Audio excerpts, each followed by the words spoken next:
बच्चों, कैसे हो आप सभी। तो आज हम लेकर आए हैं काइनेमेटिक्स का लेक्चर नंबर 2 जिसमें हम करने वाले हैं बहुत ही इंपॉर्टेंट क्वेश्चन। प्रीवियस वीडियो में हमने देखा डिस्प्लेसमेंट एंड डिस्टेंस में क्या डिफरेंस होता है और उस पे हमने किए बहुत ही अच्छे लेवल के क्वेश्चन जो कभी प्रीवियस एग्जाम में पूछे गए थे। तो होमवर्क के लिए मैंने आपको 2 क्वेश्चन दिए थे। आई होप आप सभी ने सॉल्व किया है। कमेंट में किसी का अभी तक आंसर नहीं आया और जो स्टूडेंट ने आंसर निकाला है वो आंसर अपना चेक कर लें। चलिए हम इसको सॉल्व करते हैं। यस, जो इस चैनल पे जो स्टूडेंट न्यू ज्वाइन हो रहे हैं उनसे रिक्वेस्ट है कि मेरा टेलीग्राम चैनल ज्वाइन करें। वहां पर आपको मिलेगी प्रीवियस वीडियो की लिंक और साथ में मिलेगी फ्री ऑफ कॉस्ट इस चैप्टर की और साथ में फर्स्ट एंड सेकंड चैप्टर की बिल्कुल free of cost PDF hand written notes आप डाउनलोड कर सकते हो और स्टडी कंटिन्यू कर सकते हो। Yes, my name is Kulvinder and it's your beautiful channel अनपढ़ फिजिक्स वाला में सभी का स्वागत है। एंड आज की क्लास स्टार्ट करते हैं। प्रीवियस 2 जो क्वेश्चन गिवन थे, क्वेश्चन क्या था फर्स्ट कि एक रिंग है, गोला है, गोला क्या है, गोला रिंग। अब रिंग के ऊपर कहीं पे भी एक ए पॉइंट दिया था, ठीक है, ये ए पॉइंट है, यहां पर एक ए पॉइंट है, ठीक है, रिंग है, सर्किल नहीं है ये क्या रिंग, यानी जिसे हम रिवॉल्व करवा सकते जो घूम सकती है, रिंग है, ठीक है। इसके ऊपर एक पॉइंट है, यहां पर पॉइंट था ए, ठीक है, और इस ए पॉइंट जब इस रिंग का हाफ रिवॉल्यूशन किया गया, इस रिंग को आधा घुमाया गया, ठीक है, रिंग को आधा घुमाएंगे तो अब ए पॉइंट कहां चला जाएगा, यहां। तो हमें ए पॉइंट का क्या निकालना था, distance travelled by point A and displacement of the point A. कैसे फाइंड करेंगे, कॉन्सेप्ट आपको पता होना चाहिए कि डिस्टेंस एंड डिस्प्लेसमेंट का कॉन्सेप्ट क्या है। वेरी सिंपल, वापस इसको ड्रॉ कर लेते हैं हम अच्छा सा डायग्राम। जैसे हमारे पास में ये ट्रैक है, ठीक है, इसके ऊपर रिंग पड़ी है, इस टाइप से रिंग पड़ी है, यहां पर कहीं ए पॉइंट था, यहां पर ये जब इसको हाफ रिवॉल्व किया गया, इस रिंग को हाफ रिवॉल्व किया गया, हाफ रिवॉल्यूशन का मतलब एक टायर है उसको कंप्लीट एक रोटेशन नहीं दिया गया, उसको कितना रोटेशन दिया गया, आधा रोटेशन है। ए पॉइंट यहां पर था, आधे रोटेशन में ये पॉइंट यहां चला गया, तो ये आगे भी डिस्टेंस लेवल करेगा। सोचो कि यहां पर था तो ये यहां पर पहुंच गया, ए पॉइंट यहां से, इसकी जो रेडियस थी दैट इज 7 मीटर। क्लियर हुआ इतना। अब ए पॉइंट की डिस्टेंस एंड डिस्प्लेसमेंट हमें चाहिए, ठीक है। Distance travelled by A point ने कितनी डिस्टेंस ट्रेवल की। ये एक टायर है 7 मीटर रेडियस का और ये टायर हाफ रिवॉल्यूशन कर रहा है, तो ए पॉइंट कैसे गया होगा, यहां से ही गया होगा और यहां पर पहुंच गया, ऐसे ही होगा, ठीक है। तो मतलब ये जो हाफ रिवॉल्यूशन में जितनी इस टायर की सर्कमफेरेंस होगी, जितनी इस रिंग की सर्कमफेरेंस होगी, तो सर्कमफेरेंस होगी 2 पाई r और इसका हाफ क्या होगी, इसके डिस्टेंस होगी यानी पाई r। तो डिस्टेंस कितनी होगी, पाई into 7 यानी 7 पाई मीटर। तो डिस्टेंस कितनी होगी, distance covered by the point A. Point A ने टोटल डिस्टेंस कितनी ट्रेवल की, 7 पाई, और 7 पाई को अगर सॉल्व करते हैं तो 22 बाई 7 से 7 हो जाते हैं 22 मीटर, यानी इसने टोटल डिस्टेंस कितनी ट्रेवल की, ए पॉइंट ने टोटल डिस्टेंस ट्रेवल की ए पॉइंट ने 22 मीटर डिस्टेंस आ रहा है, ठीक है। डिस्प्लेसमेंट क्या होगा, देखिए डिस्प्लेसमेंट होता है मिनिमम डिस्टेंस बिटवीन 2 पॉइंट। अभी जब रिवॉल्व की रिंग तो ये ऐसे तो है कि रिंग यहीं की यहीं रहेगी, सोचो जब रिवॉल्व की तो रिंग आगे भी तो बढ़ेगी, भी लीनियर मोशन भी करेगी ना, रिवॉल्यूशन भी कर रही है। ये टायर जब घूमता है तो कैसे होगा, ऐसे ट्रेवल करेगा, ऐसे। तो उसके ऊपर पॉइंट जो होगा सोचो कैसे होगा, पॉइंट यहां पर था तो ये पॉइंट यूं गया यहां से, तो ये आगे भी मोशन होगा। अब यहां पर माइनर मान लिया कि फाइनल पोजीशन, ठीक है। तो ये डिस्टेंस कितनी ट्रेवल की, ये डिस्टेंस ट्रेवल की होगी, क्योंकि ये डिस्टेंस हाफ रिवॉल्यूशन के इक्वल है, ये डिस्टेंस ट्रेवल की होगी पाई आर, ठीक है, और ये इनके बीच में डिस्प्लेसमेंट हो जाएगा, और ये minimum distance between two point है, और यही क्या होगा डिस्प्लेसमेंट, यही क्या होगा डिस्प्लेसमेंट, और ये कितना हो जाएगा, ये टोटल यहां से यहां तक 7 है और ये 7 14, ये 14 मीटर हुआ, ये अभी हमने फाइंड किया 22 मीटर, और ये डिस्प्लेसमेंट क्या हम फाइंड कर सकते हैं, यस कर सकते हैं पाइथागोरस थ्योरम से, इसको ए पॉइंट, ठीक है, जो भी है हाइपोटेन्यूज स्क्वायर, कुछ भी पॉइंट नेम दे दो, hypotenuse square equal to perpendicular square plus base square, ठीक है, हाइपोटेन्यूज हमें फाइंड करना है displacement, displacement square equal to perpendicular कितना है 14, 14 का स्क्वायर, और बेस कितना है 22, 22 का स्क्वायर, तो यहां से आ जाएगा, यहां से आएगा मेरे बच्चों d, ये होगा 196 और ये होगा कितना होगा 484, तो इसका अंडर रूट, तो ये हुआ 0 9 2 जा 18 5 6 680 मीटर, तो डिस्प्लेसमेंट कितना आएगा अंडर रूट 680 मीटर, क्लियर हुआ। इस टाइप से ए पॉइंट का डिस्टेंस जो आएगा, distance will be 7 pi mean 7 into 22/7, इसका मतलब हुआ 22 मीटर, डिस्टेंस तो आ गई इसकी 22 मीटर, और डिस्प्लेसमेंट कितना आएगा अंडर रूट 680 मीटर, क्लियर हुआ सभी को। और अंडर रूट 680 मीटर की जो वैल्यू होगी, आप सोचते हैं कि डिस्टेंस से कम होगी ज्यादा होगी, अंडर रूट में 680 है, अंडर रूट में 680 है, ठीक है, तो डिस्टेंस क्या होगी, देखिए ये केस अलग है, इसमें थोड़ा रिंग को हम रिवॉल्व कर पा रहे हैं, तो पॉइंट यहां से यहां तक ट्रेवल कर, क्लियर हुआ सभी को, सब राइट है ना, एक बार देख लें, एक बार सब करेक्ट है ना, ठीक है, clear. Perpendicular square plus base square equal to hypotenuse square, ये होगी टोटल हाइपोटेन्यूज, ये टोटल हो जाएगा 22 मीटर, और ये हो जाएगा 14, 7 + 7 14, तो यहां पर 90, तो ये minimum distance between two point, clear हुआ सभी को। चलिए नेक्स्ट क्वेश्चन क्या था, नेक्स्ट क्वेश्चन था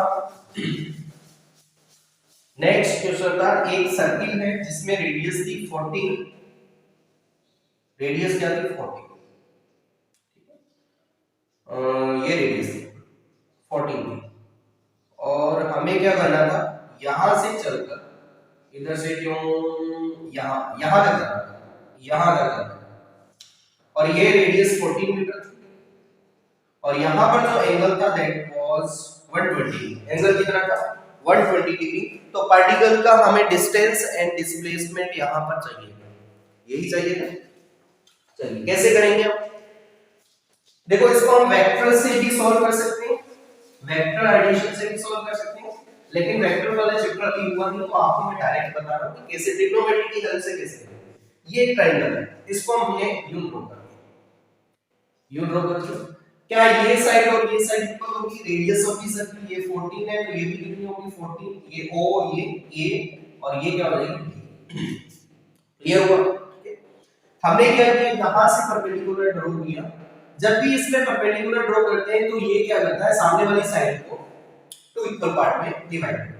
मान लिया कि ये टोटल जो साइड थी दैट वाज 2x, तो ये कितना होगा, ये हुआ x, और ये भी कितना होगा, ये भी x, इसको पॉइंट नेम दे दिया c, क्लियर हुआ, ठीक है। अब हमें क्या चाहिए, हमें ये 90 डिग्री है, ये कितना हो जाएगा, ये 60 हो जाएगा, क्योंकि टोटल 120 है, ये भी 60 हो जाएगा। इसके सामने वाला 60 के सामने वाला क्या होगा परपेंडिकुलर, और 90 के सामने वाला हाइपोटेन्यूज, p/h क्या होता है sin थीटा, और sin थीटा यानी एंगल क्या देंगे sin 60, परपेंडिकुलर कितना होगा, परपेंडिकुलर x, हाइपोटेन्यूज 14, और यहां पर sin 60 की वैल्यू √3/2, तो यहां से x की वैल्यू क्या आ जाएगी √3/2 into 14, इसका इसमें डिवाइड कर दिया, x = 7√3 मीटर, x कितना आया 7√3, यानी ये जो लेंथ आएगी ये आएगी 7√3 मीटर, ठीक है, ये भी कितनी आएगी मेरे बच्चों 7√3 मीटर आएगी, क्लियर हो। ट्रिग्नोमेट्री हमने अप्लाई किया, देखो 60 के अपोजिट साइड परपेंडिकुलर, ये hypotenuse p by h sin 60 root 3 by 2 root 3 by 2 p by h की वैल्यू 14 14 x की, ये इसको हमने x लेट किया तो x हमारे पास आ गया 7 रूट 3, सही है ना, सही, ठीक है, क्लियर हुआ। तो अब हम क्या करेंगे, हमें AB चाहिए, भी हमें एक तो डिस्टेंस चाहिए, जो डिस्टेंस क्या होगी, डिस्टेंस होगी OA plus AB, OA plus AB, ये डिस्टेंस होगी OA प्लस AB, ये डिस्टेंस हो जाएगी। OA कितना है, OA 14 है, AB हमारे पास में नहीं था, उसके लिए ये सब कार्यक्रम किया, क्या कार्यक्रम किया, ये 7√3 और ये भी 7√3, यानी ये टोटल कितनी आ गई, 7 to the 14 14√3 है। तो यहां से हमने देखा 14 कॉमन लिया, 1 plus √3 आप यहां पर 1√3 की भी वैल्यू पुट करके आंसर 14 into 1 2.732, इससे भी आप कर सकते हो। यस, क्लियर हुआ सभी को, ठीक है। क्या किया, मैं यहां पर अच्छी राइटिंग में राइट कर देता हूं। ये देखिए, ये पॉइंट ए था हमारे पास, हमें क्या करना है, यहां से OAB, यहां से कोई पार्टिकल चला यहां तक है, इस बी को ऐसे चला क्यों, यहां तक है, तो पार्टिकल में टोटल डिस्टेंस ट्रेवल कितनी, OA प्लस AB इसकी OA हमारे पास में है 14, OA कितना है प्यारे बच्चों, OA 14 है, AB कितना है, AB हमारे पास में नहीं है, उसके लिए हमने ये सब कार्यक्रम किया, AB आएगा AC प्लस CB से, यानी इसका डबल कर दो 7√3 का, और 7√3 का डबल कितना होगा 14√3, तो 14 प्लस 14√3, तो 14 कॉमन ले लिया यहां से, तो अंदर बचा 1 प्लस √3, तो 14 और ये कितना होगा 1 प्लस √3 की वैल्यू 1.732, तो ये आ जाएगा, ये अभी हम फाइंड कर रहे हैं डिस्टेंस, तो distance equal to 14 into 2.732 metre, तो इसको इससे मल्टीप्लाई करेंगे, ये आपकी डिस्टेंस है, क्लियर हुआ सभी को, ठीक। अभी हमें चाहिए डिस्प्लेसमेंट, अभी क्या चाहिए, डिस्प्लेसमेंट तो बिल्कुल आसान है, इसमें डिस्प्लेसमेंट आपको दिख रहा होगा, the minimum distance between initial and final position, initial position O है, फाइनल पोजीशन B है, तो OB डिस्टेंस कितनी है, OB इज 14 मीटर, तो इसमें डिस्टेंस हो जाएगी 14 मीटर, और डिस्प्लेसमेंट आप जब इसको इससे मल्टीप्लाई करेंगे आंसर आ जाएगा, क्लियर हुआ सभी को, चलिए। तो ये था हमारे दो सिंपल से टॉपिक, डिस्प्लेसमेंट एंड डिस्टेंस, इससे रिलेटेड क्वेश्चन इतने नहीं किए जाते, बट इनका यूज आगे आने वाला है, ठीक है। अब यूज कैसे आने वाला है उसके लिए हम टॉपिक पढ़ने वाले स्पीड एंड वेलोसिटी। अब स्पीड एंड वेलोसिटी क्या होता है, देखिए स्पीड, नेक्स्ट टॉपिक राइट करेंगे स्पीड, इधर हम स्पीड राइट करेंगे और इधर हम करेंगे वेलोसिटी, क्या राइट करेंगे हम, वेलोसिटी, और बीच में एक बॉर्डर बना दीजिए, यूं एक टेबल बना देंगे यूं, ठीक है, यूं, और यहां से एक लाइन बना देंगे, ठीक है। अब हमें देखना है कि वेलोसिटी क्या होती है और स्पीड क्या होती है, स्टार्ट करें, ठीक। स्पीड क्या होती है, the change in distance with respect to time, change in distance with respect to time, और velocity होती है the change in displacement with respect to time, velocity यानी डिस्प्लेसमेंट में चेंज होगा और स्पीड यानी डिस्टेंस में चेंज होगा, फर्स्ट ये डिफरेंस है। Second, it is a scalar physical quantity, जबकि जो वेलोसिटी होती है it is a vector physical quantity, ये कैसी क्वांटिटी होती है, वेक्टर फिजिकल क्वांटिटी, क्लियर हुआ, ठीक है। तो स्केलर है, नो डायरेक्शन नीड, इसमें डायरेक्शन की नीड नहीं रहेगी, ओनली मैग्नीट्यूड, क्या ओनली मैग्नीट्यूड, हमें सिर्फ और सिर्फ मैग्नीट्यूड से मतलब है, ठीक है। Here direction is also needed with magnitude, magnitude के साथ में डायरेक्शन की भी जरूरत रहेगी। क्लियर हुआ ये भी, ठीक है।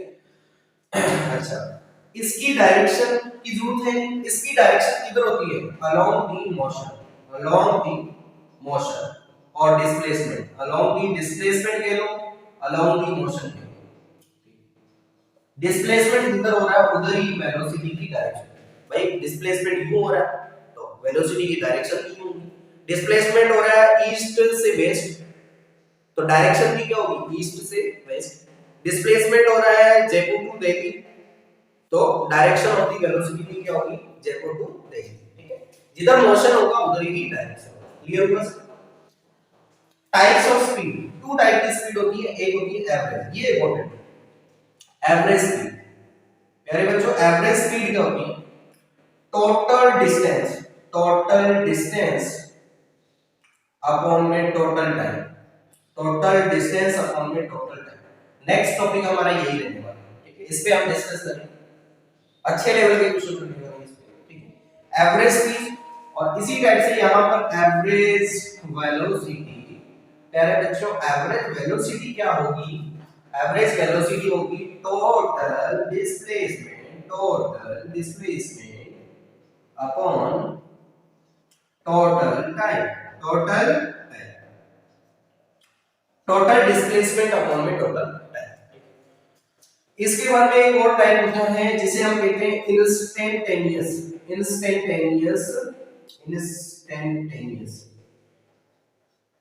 स्पीड। इंस्टेंटेनियस स्पीड क्या होती है, इसको हम रिप्रेजेंट करते हैं dx by dt, यानी speed at any time point, किसी भी टाइम पॉइंट पर जो स्पीड होगी उसको कहते हैं इंस्टेंटेनियस स्पीड। जैसे हमने कहा find the speed at 2 second, find the speed, हम गाड़ी ड्राइव कर रहे हैं और हमने क्या देखा 10:05 पर क्या स्पीड, तो जो ओडोमीटर है वो शो कर रहा था 30 किलोमीटर पर आवर, तो वो होगी इंस्टेंटेनियस स्पीड। यानी किसी भी पॉइंट पर, टाइम पॉइंट पर जो स्पीड होती है उसे क्या कहेंगे, इंस्टेंटेनियस स्पीड। और इसी टाइप से एक होता है इंस्टेंटेनियस वेलोसिटी। ये क्या होगी, वेलोसिटी एट एनी इंस्टेंट, किसी भी इंस्टेंट या फिर पॉइंट, टाइम पॉइंट पर जो वेलोसिटी रहेगी, वही कि हमने 2 सेकंड पर चेक किया वेलोसिटी क्या थी, 3 सेकंड पर हमने चेक किया, तो ये सब किसी भी पॉइंट पर हम चेक करेंगे तो वो होती है इंस्टेंटेनियस वेलोसिटी और इंस्टेंटेनियस स्पीड। क्लियर हुआ?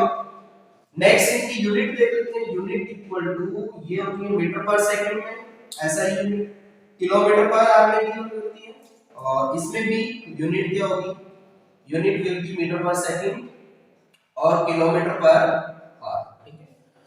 एक और रिलेशन है, एक रिलेशन क्या कहता है, इसमें ऊपर नोट कर देना, एक रिलेशन क्या कहता है, एक बार क्वेश्चन भी हुआ था इससे रिलेटेड कि जो एवरेज स्पीड है ये हमेशा एवरेज वेलोसिटी से ज्यादा रहेगी, इंपॉर्टेंट पॉइंट है, ठीक है। और एवरेज वेलोसिटी जो है, एवरेज वेलोसिटी ये हमेशा एवरेज स्पीड से कम रहेगी। क्लियर हुआ? क्वेश्चन इस टाइप से नहीं आता, क्वेश्चन इस टाइप से आया था कि the ratio of average speed to average velocity will be greater than equal to 1, will be less than equal to 1, will be less than 1, will be greater than। तो इसमें ऑप्शन क्या है, देखो एवरेज स्पीड हमेशा क्या रहेगी, ज्यादा रहेगी किससे, एवरेज वेलोसिटी से, ये हमने राइट किया। तो अगर इसको इधर उठाकर लाते इधर क्या बचेगा, यानी यहां पर हुआ जैसे जैसे जैसे जैसे यहां पर हुआ एवरेज स्पीड को हमने लिखा v एवरेज, और यहां पर लिखा हमने एवरेज वेलोसिटी को u एवरेज। क्लियर हो? तो यहां पर मल्टीप्लाई क्या हो रहा है, 1 हो रहा है, तो v एवरेज अपॉन में इसको अपॉन में ले लें, तो यहां पर क्या होगा, तो रिलेशन क्या आएगा, एवरेज स्पीड अपॉन में एवरेज वेलोसिटी की जो वैल्यू रहेगी that will be greater than equal to 1। तो उसमें ऑप्शन नंबर जो ए आ रहा था दैट विल बी राइट। ठीक है, ऑप्शन नंबर ए क्या था कि एवरेज जो स्पीड है to the ratio of average velocity हमेशा 1 या फिर 1 से बड़ा रहेगा। क्वेश्चन ऐसे भी आ सकते हैं, क्वेश्चन ऐसे भी आ सकते हैं कि एवरेज वेलोसिटी ऊपर दे दिया जाए, एवरेज वेलोसिटी ऊपर दे दिया जाए, जैसे ये एवरेज स्पीड है ये हमेशा किससे बड़ी रहेगी, एवरेज वेलोसिटी से। क्वेश्चन ऐसे भी पुट कर सकते हैं कि ratio of average velocity to ratio of average speed, ये क्या रहेगा, हमेशा लेस देन 1 रहेगा। इसका जो रेशियो है हमेशा लेस देन 1। इस टाइप से हम स्पीड, इंस्टेंटेनियस स्पीड और एवरेज स्पीड और स्पीड और वेलोसिटी में डिफरेंस देख सकते हैं। क्लियर हुआ सभी को? यस, नोट कर रहे, वीडियो को पॉज करके नोट करें सभी, नोट किया, चले आगे। ठीक है, अब हम स्टार्ट करने वाले हैं एवरेज स्पीड, एवरेज वेलोसिटी, इन पे इंस्टेंटेनियस स्पीड, इंस्टेंटेनियस वेलोसिटी। चलिए क्वेश्चन से स्टार्ट करते हैं। हमारे माइंड में जो कॉन्सेप्ट है वो क्लियर होनी चाहिए कि एवरेज स्पीड कैसे है। एवरेज स्पीड का फार्मूला क्या है, टोटल डिस्टेंस अपॉन में टोटल टाइम। तो क्वेश्चन करते हैं, क्वेश्चन स्टार्ट करते हैं। आज जब भी कहा जाए वीडियो को पॉज करके क्वेश्चन सॉल्व करें तो आप सॉल्व कीजिए, और नहीं आ रहा तो वीडियो को आप स्टार्ट करके देखें, थोड़ी आपको हेल्प मिलेगी, थोड़ा आपको एक्सपीरियंस होगा। क्लियर हुआ? चलिए फर्स्ट क्वेश्चन स्टार्ट करते हैं। if a particle covers x distance with speed of v1 and next x distance with speed of v2, then find the average speed of particle for whole journey। एक particle था जो initial जो distance है x वो travel कर रहा है b से। देखिए इसका जैसे एक पार्टिकल को a से b तक जाना था, यहां पर a है यहां पर b है। ठीक है, तो यहां से x डिस्टेंस, यहां पर जैसे c पॉइंट है, ये डिस्टेंस कितनी हुई x, और ये भी डिस्टेंस कितनी हुई x, ये b पॉइंट पर जाना चाह रहा है, a से ये b पर जाना चाह रहा है। जो a से c तक चला, ये इसकी तब स्पीड क्या थी, v, कितनी स्पीड थी, v1, और c से b तक चला तब इसकी स्पीड क्या थी, v2 एंड v।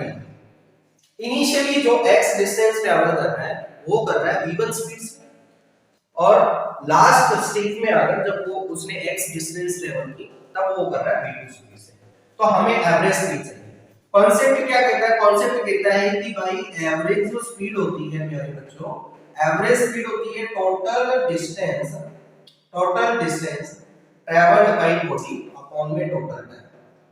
बस आंसर आ गया, बस आंसर है, आपको ये देखना है टोटल डिस्टेंस अपॉन में टोटल टाइम। अब इससे कैसे आए, सर हमारे पास टोटल डिस्टेंस है क्या, पहले x चला फिर x चला, टोटल डिस्टेंस कितनी होगी, x प्लस x। लेकिन क्या टोटल टाइम हमारे पास में है, सोचो टोटल टाइम है, नहीं है। तो मान लिया कि इसको टाइम लगा t1, यानी a से c तक जाने में टाइम कितना लगा, t1, और c से b तक जाने में टाइम लगा t2। इतना क्लियर, a से c तक जाने में टाइम लगा t1 और c से b तक जाने में टाइम लगा t2। क्या हम T1 और T2 की वैल्यू निकाल सकते हैं प्यारे बच्चों? देखिए स्पीड का फॉर्मूला आपने अच्छे से पढ़ रखा है, speed equal to distance upon में टाइम। यस, डिस्टेंस अपॉन में टाइम। तो यहां से अगर टाइम को उठाकर इधर ले जाए और स्पीड को उठाकर इधर ले जाए तो क्या आ जाएगा, यानी टाइम का जो फॉर्मूला आएगा टाइम, तो ये आ जाएगा डिस्टेंस अपॉन में time is equal to distance upon में स्पीड, डिस्टेंस अपॉन में स्पीड। क्लियर हुआ? अच्छा, इसमें टाइम कितना लग रहा है? t1 time. कितना टाइम लग रहा है? t1।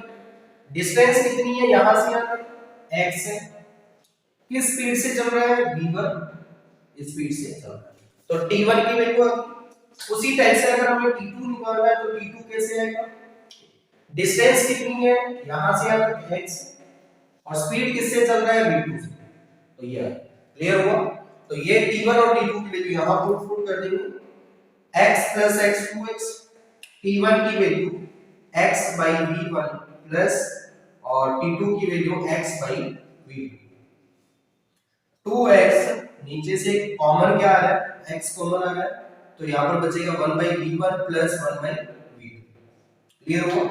x से x उड़ा दो तो ये बचा 2 अपॉन में इन दोनों का एलसीएम v1 v2 और ये हो जाएगा v1 प्लस v2। क्लियर हुआ? और यहां से v1 v2 ऊपर चला जाएगा और नीचे आ जाएगा v1 प्लस v2 और ये आ जाएगी average speed for the whole journey. Clear हुआ सभी को? ठीक है, इस वीडियो को पॉज करें, इसे नोट करें। तो एवरेज स्पीड देखो, इसके साथ साथ में आप कुछ यहां से पॉइंट नोट करते जाएं। पॉइंट क्या है कि अगर कोई पार्टिकल अलग अलग स्पीड से टू इक्वल डिस्टेंस ट्रेवल करता है अलग अलग टाइम पे, जब स्पीड अलग अलग है तो टाइम भी अलग अलग होगा, तो उस केस में जो average speed of the particle होती है that is 2v1 v2 upon में v1 प्लस v2। अब इस कॉन्सेप्ट को हम डायरेक्टली यूज करने वाले हैं। क्लियर हुआ सभी को? ठीक है, चलिए अब इसको यूज कैसे करेंगे हम डायरेक्टली।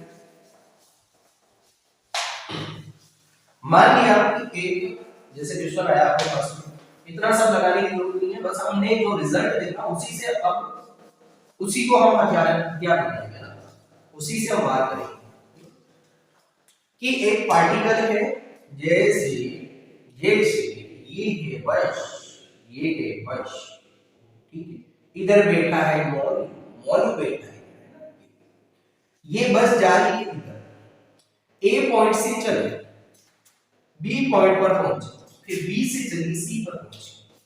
क्लियर हुआ? ए से बी तक जो डिस्टेंस है ये 54 किलोमीटर, ठीक है, फुटमीटर वैल्यू दी गई, और ये डिस्टेंस से ये भी कितनी है? 54 किलोमीटर, ठीक है। क्लियर हुआ? ये जो स्पीड है ये v1 स्पीड है 108 किलोमीटर पर आवर से चली यहां, यानी ये मोड़ बहुत तेजी से बस चला रहा है ना, और v2 इसने चलाई, आगे गड्ढे वड्ढे वाला रास्ता तो थोड़ा कम स्पीड कर दिया, जैसे कर दिया इसने 50 किलोमीटर पर आवर। कितना कर दिया? 50 किलोमीटर पर। तो होल जर्नी के लिए इसने टोटल किस एवरेज स्पीड से ये चला होगा? तो एवरेज स्पीड देखिए, एक ही कॉन्सेप्ट इसमें याद रखना, डिस्टेंस क्या होनी चाहिए? सेम होनी चाहिए। ये किसके लिए?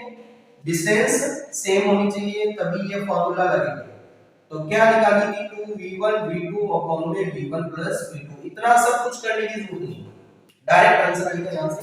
तो 2 v1 कितनी है? 108, v2 कितनी है? 50 अपॉन में दोनों का सम। क्लियर हुआ? तो ये हुआ 1 2 into 108 into 50 अपॉन में ये कितना हो गया? 158। इसका इसमें डिवाइड कर दिया 7 टाइम और 6 टाइम, 2 का इसमें डिवाइड किया 3 टाइम 8 टाइम, 2 का इसमें 25 टाइम, 2 का इसमें 19 टाइम, 2 का इसमें 5 और 4। तो ये आ गया 54 into 25 अपॉन में 9। अब इसको सॉल्व करेंगे, 100 10 के 125 और 135 अपॉन में 9 और 19 का इसमें डिवाइड कर देंगे, ये आ जाएगी एवरेज स्पीड। क्लियर हुआ सभी को? तो आपको बार-बार वो कॉन्सेप्ट करने की जरूरत नहीं है कि टाइम निकाला t1 डिस्टेंस अपॉन में स्पीड, टाइम निकाला t2 डिस्टेंस अपॉन में स्पीड, तो आप डायरेक्ट इसको कर सकते हो। लेकिन कॉन्सेप्ट कब अप्लाई होगा, जब दोनों पाथ की जो डिस्टेंस है वो क्या रहनी चाहिए, इक्वल रहनी चाहिए। क्लियर हुआ? चलिए एक और प्रॉब्लम करते हैं इसी type.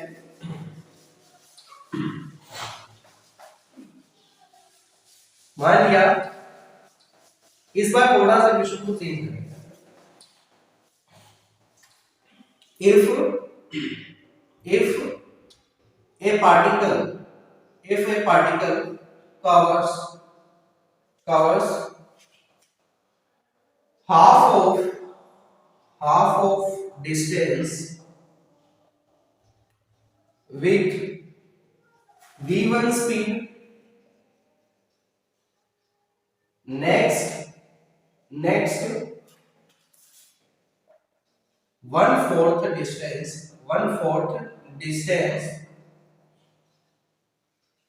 with v2 speed and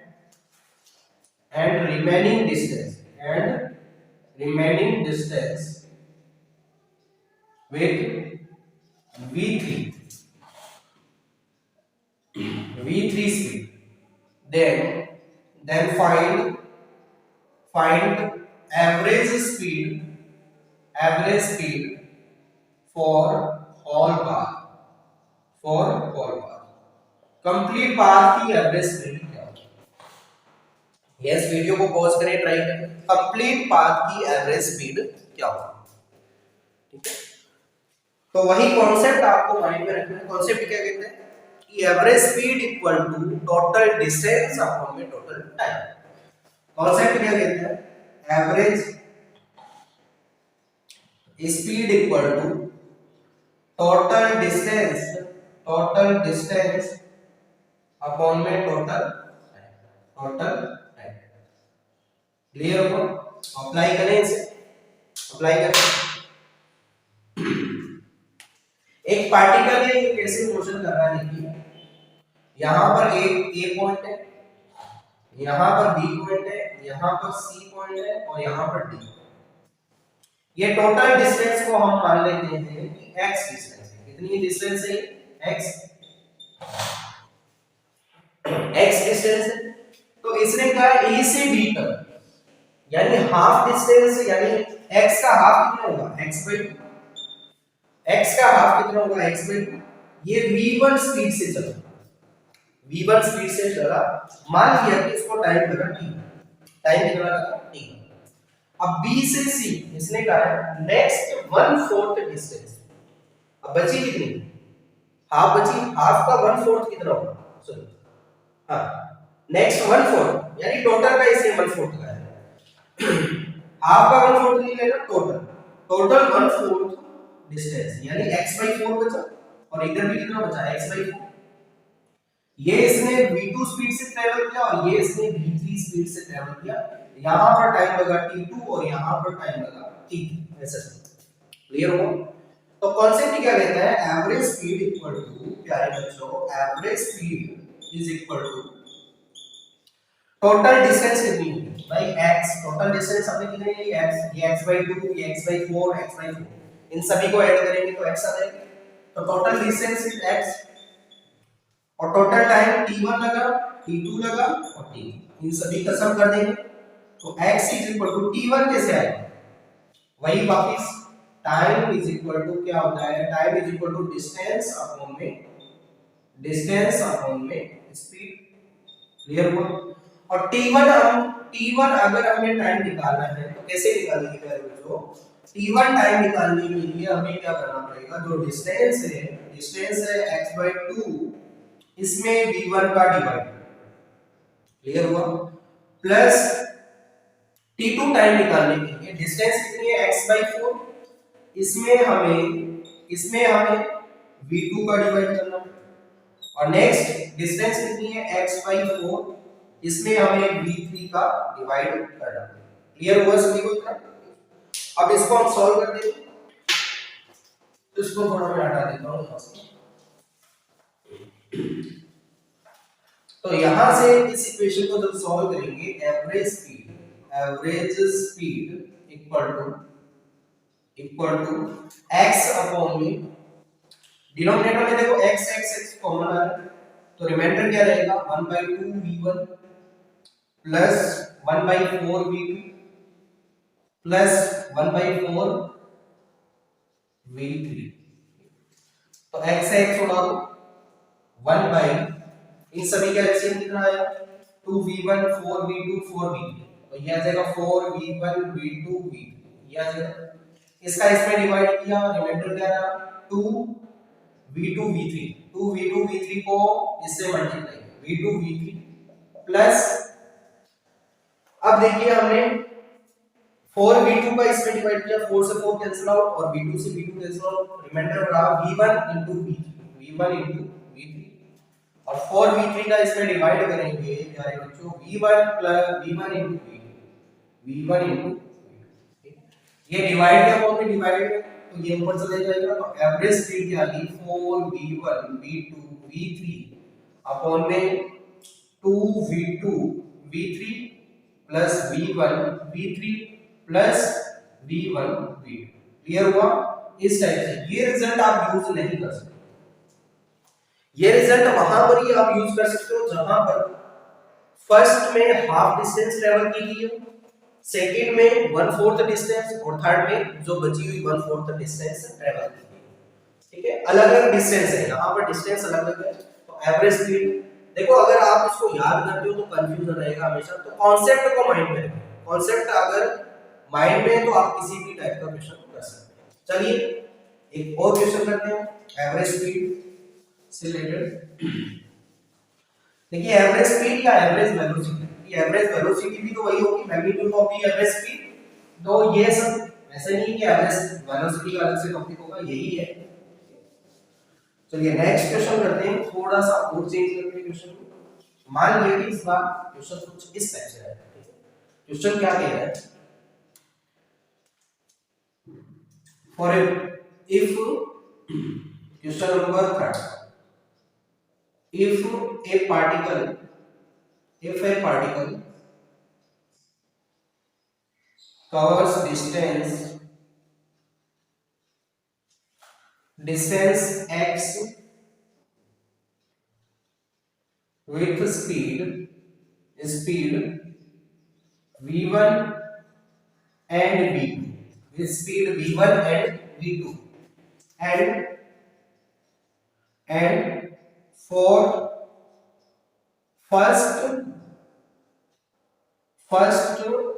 distance का मतलब जो भी डिस्टेंस ट्रैवल की इन फर्स्ट, जो हम बात करें for first distance the time taken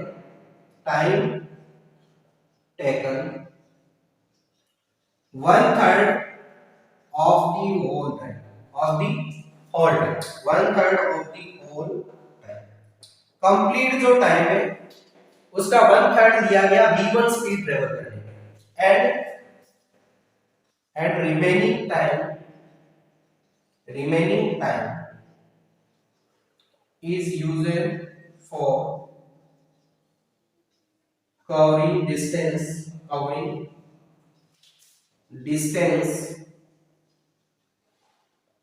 by v2 speed. तो क्वेश्चन क्या कहता है, क्वेश्चन ये कह रहा है कि कोई डिस्टेंस x थी, x डिस्टेंस को दो तरीकों से इसने ट्रेवल किया। एक तो मेथड था, यहां पर a पॉइंट था, यहां पर b पॉइंट था। x डिस्टेंस को दो तरीकों से ट्रेवल किया। कैसे ट्रेवल किया?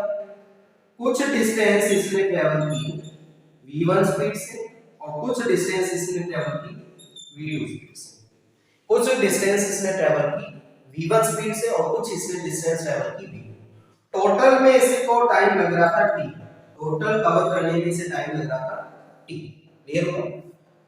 और इसने कहा यहां पर टोटल टाइम का 1/3 टाइम लगा, यानी ये जो टाइम होगा t1 ये लगा, इसको टोटल टाइम जो है इसका 1/3 लगेगा, 1/3 ऑफ t1 यानी t/3, और ये टोटल टाइम कितना लगेगा, ये लगेगा 2/3 ऑफ टी, इसको टाइम लगा 1/3 ऑफ टी और इसको टाइम लगा 2/3 ऑफ टी। तो यहां से देखिए हमें क्या चाहिए, एवरेज स्पीड। एवरेज स्पीड कैसे निकालेंगे, देखिए एवरेज स्पीड का जो फॉर्मूला रहेगा, अगेन टोटल डिस्टेंस अपॉन में total time, total distance upon total time upon में टोटल टाइम। अब टोटल डिस्टेंस तो जस्ट आपके सामने कितनी है डिस्टेंस, टोटल टोटल डिस्टेंस को हमने x ले लिया, कितनी डिस्टेंस है x, ठीक है। तो टोटल डिस्टेंस होगी x बाई हाफ ही है, ठीक है। कुछ भी एक डिस्टेंस d1 और ये d2 डिस्टेंस थी, इसको इसने ट्रेवल किया d1 टाइम में, इसको इसने ट्रेवल किया d2 टाइम में। t1 जो है वो टोटल टाइम का 1/3 है, यानी 1/3 ऑफ t, और t2 जो टाइम है ये टोटल टाइम का 2/3 हो जाएगा। एक 1/3 है तो दूसरा 2/3 हो जाएगा। ये v1 स्पीड से चला, ये v2 स्पीड से चला, टोटल हमने x डिस्टेंस माना, ठीक है। अपॉन में टोटल टाइम, टोटल टाइम कैसे आएगा, t/3 प्लस 2t/3, यही तो आएगा टाइम। भी टोटल टाइम अगर हमें लग रहा है t टाइम, तो t/3 प्लस 2t/3। अब देखिए, यानी अगर ये बात करें तो ये t की वैल्यू हो जाएगी एक टाइम से। अब देखिए हमें क्या चाहिए, जो टोटल डिस्टेंस है, ये टोटल डिस्टेंस यानी यहां तक हम मान लेते हैं ये डिस्टेंस है d1 और ये डिस्टेंस है यहां तक d2, क्लियर हुआ। ये डिस्टेंस d1 है, d1 कैसे ट्रेवल की, d1 ट्रेवल की होगी उसने स्पीड v1 और टाइम कितना लग रहा है t/3, ऐसे ट्रेवल की होगी, ठीक है। d2 कैसे ट्रेवल की होगी, v2 और टाइम लग रहा है 2t/3, ऐसे ट्रेवल की होगी। टोटल d1 प्लस d2 ये किसके इक्वल होगी, x। भाई ये यहां से लेकर यहां टोटल डिस्टेंस किसके इक्वल होगी, x के। d1 और d2 की वैल्यू पुट की, ये आया v1t अपॉन में 3 प्लस, और ये कितना आएगा v2 2t अपॉन में 3, ये आएगा। देखो इसको इससे मल्टीप्लाई 2v2t, तो d1 plus d2 equal to क्या आएगा x। तो यहां से t निकाला, t निकालेंगे तो क्या आ जाएगा v1 अपॉन में 3 प्लस 2v2 अपॉन में 3 इक्वल टू x, क्लियर हुआ। तो टाइम क्या आ जाएगा t इज इक्वल टू, तो एलसीएम हुआ 3, इधर जाके मल्टीप्लाई 3x और ये नीचे आ जाएगा v1 प्लस 2v2, तो टाइम क्या है बच्चों, कितना आ गया, टाइम आ गया 3x अपॉन में v1 प्लस 2v2, और ये टोटल टाइम बनेगा, ये टोटल इन दोनों को ऐड करेंगे t बनेगा, ठीक है। तो एवरेज जो स्पीड आएगी, यहां पर राइट करते हैं, एवरेज स्पीड कितनी आएगी, average speed equal to average speed equal to total distance x, और टोटल जो टाइम लग रहा है वो t लग रहा है, और टोटल टाइम कितना लगा 3x अपॉन में v1 प्लस 2v2, कितना टाइम लगा, तो x से x होगा, ये v1 प्लस 2v2 ऊपर चला जाएगा, अपॉन में क्या आ जाएगा 3, this one is the final answer. ये इसकी एवरेज स्पीड हो जाएगी। कैसे निकाला, देखो अब इसे देखिए, एवरेज स्पीड क्या है, एवरेज स्पीड का जो फॉर्मूला होता है टोटल डिस्टेंस अपॉन में टोटल टाइम। माइंड में कॉन्सेप्ट याद रखेंगे तो कहीं पे भी प्रॉब्लम नहीं आने वाली, लेकिन अगर आपने ट्राई किया कि सर मैं फॉर्मूले से निकाल दूंगा तो भूल जाओ। नीट में इस टाइप के क्वेश्चन पूछे जाते थे पहले प्रीवियस एग्जाम में, अब भी इस टाइप का यूज एप्लीकेशन जरूर आता है, ठीक है। जैसे टोटल डिस्टेंस अपॉन में total time, speed equal to average speed equal to total distance upon में टोटल टाइम, ऐसा एक डायग्राम ड्रॉ कर दिया आपके लिए इजी हो जाएगा, ठीक है। क्या था, हमने मान लिया कि टोटल डिस्टेंस x थी और ये चला v1 स्पीड से, ये चला v2 स्पीड से, क्लियर हुआ। इसने बताया कि फर्स्ट जो डिस्टेंस कुछ भी d1 डिस्टेंस ट्रैवल कर रहा था, इसको टाइम लग रहा था टोटल टाइम का 1/3 टाइम लग रहा था, यानी हमने टोटल टाइम को मान लिया t, टोटल टाइम को क्या मान लिया हमने t, तो t1 हो जाएगा 1/3 ऑफ t, क्लियर हुआ। ये हुआ इसमें टाइम t/3 लगा, तो इसमें कितना लगेगा 2t/3, 1/3 यहाँ पर आ गया तो 2/3 यहाँ पर से। यस, तो टोटल टाइम इसे लग रहा था t। ये हुई डिस्टेंस d1 और ये हुई डिस्टेंस d2। यानी हम ये कह सकते हैं कि डिस्टेंस d1 प्लस d2 का जो सम आएगा वो x के इक्वल आएगा। यस, अब हमें यहाँ पर टाइम गिवन है, यहाँ पर ये टाइम गिवन है और स्पीड गिवन है। क्या हम d1 डिस्टेंस निकाल सकते हैं? तो d1 डिस्टेंस जब हमने निकाली, क्या है डिस्टेंस का फॉर्मूला क्या होता है? डिस्टेंस का फॉर्मूला होगा speed into time, speed into time. तो स्पीड किस स्पीड से चल रहा है? v1 से। टाइम कितना लग रहा है? t/3। v1 से चल रहा है, टाइम लग रहा है t/3, तो ये आ जाएगा v1t अपॉन में 3। ये होगा d1 कितना आया? v1t अपॉन में 3। और d2 कितना आएगा? d2 आएगा, स्पीड है v2 और टाइम कितना लग रहा है? स्पीड कितनी है v2, टाइम लग रहा है 2/3 ऑफ t। टाइम कितना लग रहा है? 2/3 ऑफ t। तो यहाँ पर d2 आ जाएगा 2v2t अपॉन में 3। ठीक है, तो टोटल d1 प्लस d2 का सम किया, जब इन दोनों का सम किया, डिस्टेंस किसके इक्वल आ जाएगी? x। नहीं, ये डिस्टेंस प्लस ये डिस्टेंस किसके इक्वल आएगी? x। तो v1t अपॉन में 3 प्लस 2v2t अपॉन में 3 इक्वल टू x। क्लियर हुआ यहाँ से? तो यहाँ से हमने t कॉमन ले लिया। अब हम t की वैल्यू फाइंड कर रहे हैं। तो यहाँ पर v1/3 plus 2v2/3 equal to x।